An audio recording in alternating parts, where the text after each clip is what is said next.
अभी तक तो इंडिया वाले ही बोलते थे कि मोहसिन नकवी एक नंबर का चोर आदमी है, उसको वहां की पोजीशन से हटा दो जिस तरीके से वो पाकिस्तान क्रिकेट को बर्बाद कर रहा है। और अब तो पाकिस्तान के दिग्गजों ने ही बोलना शुरू कर दिया है कि एक पॉलिटिशियन को इस कुर्सी से हटा देना चाहिए, वरना ये पाकिस्तान की पूरी क्रिकेट को बर्बाद करके रख देगा। दोस्तों, 61 रन की हार छोटी नहीं होती। ये सिर्फ हार नहीं है, बल्कि ये एक स्कोरबोर्ड का नंबर भी नहीं था, बल्कि ये पाकिस्तान क्रिकेट के सिस्टम पर लगने वाला एक सबसे बड़ा सवाल था, जो कि फिलहाल इन लोगों की नींद हराम करने के लिए काफी। दरअसल कोलंबो के आर प्रेमदासा स्टेडियम में जब पाकिस्तान 176 का टारगेट चीज करते हुए सिर्फ 114 रन के ऊपर ऑल आउट हो गया, और वो भी 20 ओवर पूरे किए बिना, तब ये क्लियर था कि प्रॉब्लम सिर्फ बैटिंग कोलैप्स नहीं है। एंड उसके बाद जो हुआ वो तो और भी ज्यादा इंटरेस्टिंग है। शोएब अख्तर, जो कि नॉर्मली ब्लंट बोलते हैं, इस बार और भी ज्यादा एग्रेसिव मोड में थे। उन्होंने सीधा पीसीबी के चेयरपर्सन मोहसिन नकवी की कैपेबिलिटी पर ही सवाल खड़ा कर दिया, और सिर्फ बोर्ड नहीं बल्कि उन्होंने सीनियर प्लेयर्स को भी नहीं बख्शा। उन्होंने सिंपल तरीके से यहाँ पर बोल दिया है कि भैया टीम के साथ में कुछ बड़े बदलाव करने पड़ेंगे, वरना यहाँ पर तो बड़ी दिक्कत हो जाएगी। अच्छा, और मोहसिन नकवी बड़े वाले थे, बड़ा बड़ा जिगरा लेकर यहाँ पे मैच देखने के लिए तो पहुंच गए थे, लेकिन एक बात किसी ने नहीं बोली कि यार जब बंदा मैच देखने पहुंच गया तो क्या सिर्फ जीत देखने के लिए पहुंचा था? जब इसकी टीम हारने लगी तो स्टेडियम छोड़ के भाग के लिए गया। और देखो, ये बात वाकई में बहुत ज्यादा चुभने वाली है पाकिस्तानी फैंस को, क्योंकि इंडिया वर्सेस पाकिस्तान राइवलरी में नैरेटिव जल्दी हीट हो जाता है। लेकिन इस बार जरूरी यह है कि हम थोड़ा ठंडे दिमाग से पाकिस्तान की परफॉर्मेंस के बारे में बात करें और उनके रिएक्शंस के बारे में बात करें, क्योंकि पाकिस्तान वैसे तो घटिया टीम है, लेकिन इतना बुरे तरीके से कौन हारता है यार। देखिए, इंडिया ने 175 का जो स्कोर खड़ा किया था, पिच स्लो थी, रन मेकिंग इजी नहीं थी, एंड फिर भी इंडिया ने स्मार्ट बैटिंग करी। मतलब ये 140-150 वाली पिच थी, एंड वहां पर अगर आप 175 बना देते हो तो वो 250 से कम नहीं होता। एंड ये हमने देखा पाकिस्तान जब चेज करने के लिए उतरा। पावर प्ले में इंडिया ने कैलकुलेटेड एग्रेशन दिखाया, मिडिल ओवर्स में स्ट्राइक रोटेट किया, एंड डेथ ओवर्स में एक्सेलरेट भी किया। और जब पाकिस्तान चेज करने के लिए आया तो प्रॉब्लम वही पुरानी दिखी, प्रेशर हैंडलिंग इन लोगों से बनी नहीं। शुरुआत के 3 ओवर में ही पता चल चुका था कि पाकिस्तान का बंटा धार हो चुका है। पाकिस्तान 18 ओवरों में 114 रन पर बंडल आउट हो गया। टारगेट तो खैर बहुत ही दूर रह गया, पूरे ओवर भी ये नहीं खेल पाए। तो ऐसे में सवाल अब यह है कि क्या ये सिर्फ एक बुरा दिन था या फिर अब एक ये पैटर्न बन चुका है। देखिए, अगर आप T20 वर्ल्ड कप हिस्ट्री को देखेंगे तो इंडिया वर्सेस पाकिस्तान रिकॉर्ड एक तरफ होता जा रहा है। इंडिया ने इस टूर्नामेंट में अब तक पाकिस्तान को 8 बार हराया है, और पाकिस्तान सिर्फ एक बार भारत से जीत पाया है, 2021 दुबई में। उसके बाद से हर आईसीसी इवेंट में इंडिया ने कंट्रोल रखा है। एंड ये कोई इत्तेफाक वाली बात नहीं है, बिल्कुल इत्तेफाक वाली बात नहीं है। दरअसल मैच के बाद में शोएब अख्तर ने जो बात कही, उसका कोर मैसेज सिंपल था कि गलत लोगों को पावर देना सबसे बड़ा नुकसान होता है क्रिकेट के लिए। उनका इनडायरेक्ट टारगेट यहां पर मोहसिन नकवी थे। मोहसिन नकवी दरअसल सिर्फ पीसीबी चेयरपर्सन नहीं है, बल्कि वो पाकिस्तान के इंटीरियर मिनिस्टर भी हैं। ये ड्यूअल रोल डिबेट का सब्जेक्ट बना हुआ है। शोएब ने सिलेक्शन पॉलिसी पर भी अटैक किया, एंड उन्होंने बोला कि सीनियर प्लेयर्स प्रेशर में डिलीवर कर नहीं पा रहे।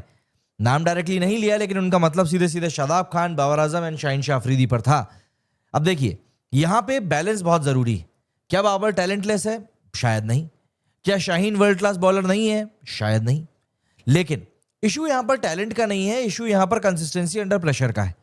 इंडिया के अगेंस्ट बिग आईसीसी स्टेज पर रिपीटेडली अंडर परफॉर्मेंस एक पैटर्न बन चुका है, और शोएब का स्टार कल्चर वाला पॉइंट भी यहीं पर हिट करता है। जब परफॉर्मेंस के बजाय रेपुटेशन डोमिनेट करे तो अकाउंटेबिलिटी कहीं ना कहीं वीक हो जाती है।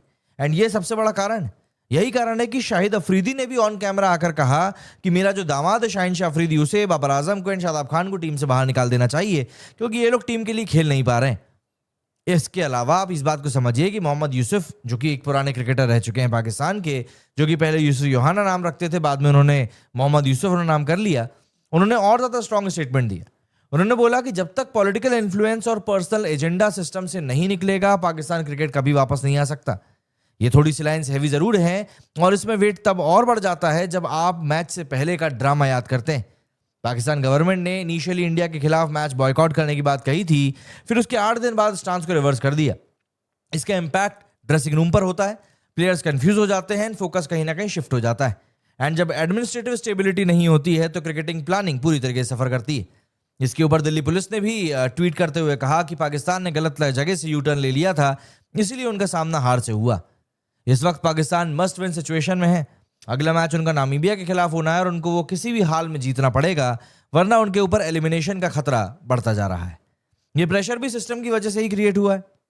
देखिए, इस प्रेशर को आप सिस्टम की नजर से अगर देखेंगे तो इन लोगों ने अपने पॉलिटिकल फायदे के लिए टीम का इस्तेमाल किया, एंड उसी के कारण खिलाड़ियों के ऊपर जबरदस्ती का प्रेशर बन गया।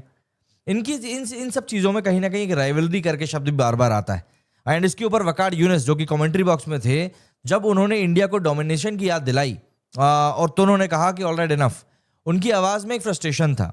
एंड ऑनेस्टली मैं उनको ब्लेम भी नहीं करना चाहता।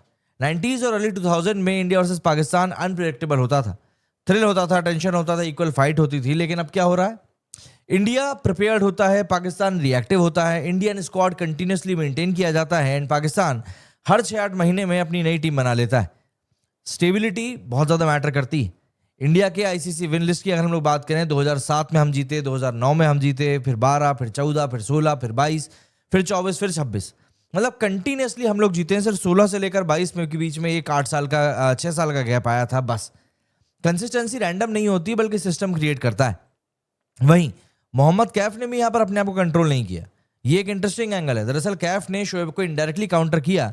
उन्होंने कहा कि पाकिस्तान को आप वीक दिखाते दिखाते इंडिया के एक्सेलेंस को इग्नोर नहीं कर सकते। ये पॉइंट वैलिड है। ईशान किशन ने 40 बॉल में 77 बनाया, 193 का strike rate. High pressure match था, इंडिया वर्सेस पाकिस्तान का स्टेज था, first major ICC clash for Ishan Kishan था। अगर इंडिया हार जाता तो नैरेटिव क्या होता कि ईगो, एरोगेंस, हैंडशेक कंट्रोवर्सी, इन सबके बारे में बात होती। प्रेशर इंडिया पर भी था।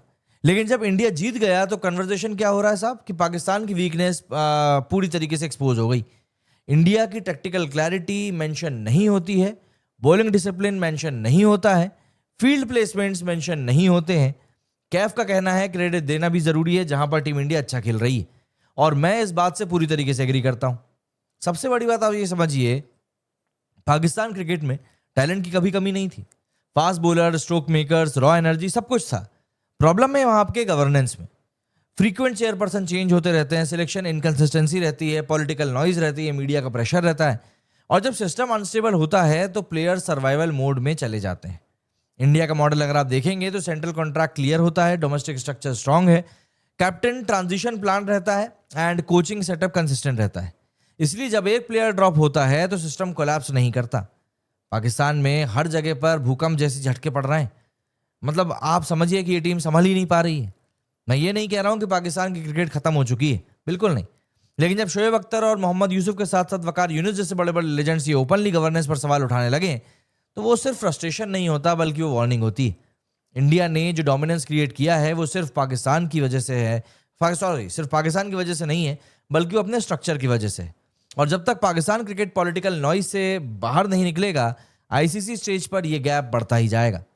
अब ऐसे में सवाल यह है कि क्या पीसीबी करेक्टिव एक्शन लेगा या फिर ब्लेम गेम ही चलता रहेगा। एंड सबसे बड़ा सवाल तो यह है कि क्या इंडिया वर्सेस पाकिस्तान राइवलरी कभी फिर से इक्वल कॉन्टेस्ट बन पाएगी? कमेंट में जरूर बताइएगा।